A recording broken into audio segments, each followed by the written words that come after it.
দীর্ঘ ২ মাসের নিষেধাজ্ঞা শেষে ভোলার জেলেরা ঝাঁকে ঝাঁকে ইলিশ পাওয়ার আশায় নদীতে ছুটছেন। কাঙ্ক্ষিত মাছের দেখা না পেয়ে হতাশ তারা। বিস্তারিত জানাতে ভোলার ইলিশা ঘাট থেকে সরাসরি যুক্ত হচ্ছেন সহকর্মী নাসির উদ্দিন লিটন। মার্চ এপ্রিল ২ মাসের নিষেধাজ্ঞা শেষে ভোলার জেলেরা দেখেছিল যে মেঘনায় একেবারে মাঝঘাটে এখানে আমরা সকাল থেকে যে চিত্রটি দেখতে পেয়েছি, যেখানে কোনো জেলে নৌকা ট্রলার সেভাবে নাই।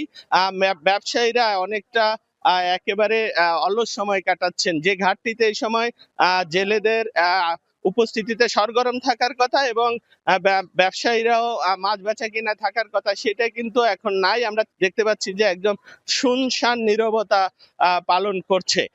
তো আমরা জেলেদের সাথে এবং ব্যবসায়ীদের সাথে আলাপ করে যেটা জানতে পেরেছি যে তারা উচ্চ মূল্যের জ্বালানি তেল কিনে যে আশা যায়, সে আশা পূরণ না হওয়ার কারণে অনেক জেলেরা এখন নদীতে যাওয়া থেকে বিরত রয়েছে, এমনটি জানিয়েছে। তবে তারা যে গত ২ মাস নিষেধাজ্ঞাকালীন সময়ে মেঘনা এবং তেঁতুলিয়া নদীতে মাছ না ধরে ইলিশের যে আশা করেছিল, সে আশাটা পূর্ণ না হওয়ার কারণটা হিসাবে তারা বলছে যে আসলে বৈশ্বিক যে জলবায়ু পরিবর্তনের কারণে যে পরিবর্তন এসেছে এবং মাছেরও গতিপথ পরিবর্তন হয়েছে। আমরা কথা বলেছিলাম মৎস্য বিভাগের সাথে। জেলা মৎস্য কর্মকর্তা জানিয়েছেন যে আসলে ইলিশের মৌসুম এখনো শুরু হয়নি।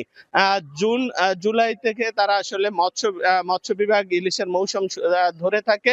এখন মাছ কিছুটা কম পেলেও আগামী কিছুদিনের মধ্যেই তারা জেলেরা কাঙ্ক্ষিত ইলিশের পাবেন, এমনটা মৎস্য বিভাগ জানিয়েছেন। এই সময় মাছ কম পাওয়ার প্রতি বছরই এই সময়টায় মাছ এমন সংকট থাকে বলে মৎস্য কর্মকর্তা আমাদেরকে জানিয়েছেন। তবে জেলেদের বক্তব্যটা কিছুটা ভিন্ন, যে তারা বিগত দিনে মাছ এতটা কম দেখেনি। এদিকে মেঘনা তেঁতুলিয়া মাছ না পাওয়ার কারণে বাজারেও মাছের দাম বেশ বেড়েছে। গত কয়েকদিন ভোলার প্রধান মাছ বাজারগুলোতে ইলিশের তেমন উপস্থিতি দেখা যায়নি। ইলিশ কম ছিল, বাজারে সরবরাহ কম ছিল।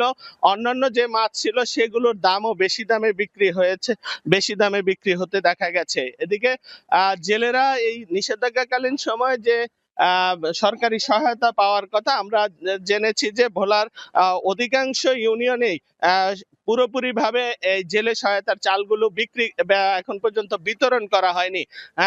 এক কিস্তির চাল বিতরণের পরে এখন পর্যন্ত বাকিটা বিতরণ হয়নি। জেলেদের দাবি যে দ্রুত যেন তাদেরকে এই সরকারি সহায়তার চালটা তাদের মধ্যে বিতরণ করা হয়। তো এ ছিল আমার কাছে বলার ইলিশা মাছঘাট থেকে মাছের আকাল নিয়ে সর্বশেষ তথ্য। সরাসরি যুক্ত ছিলাম ভোলায়।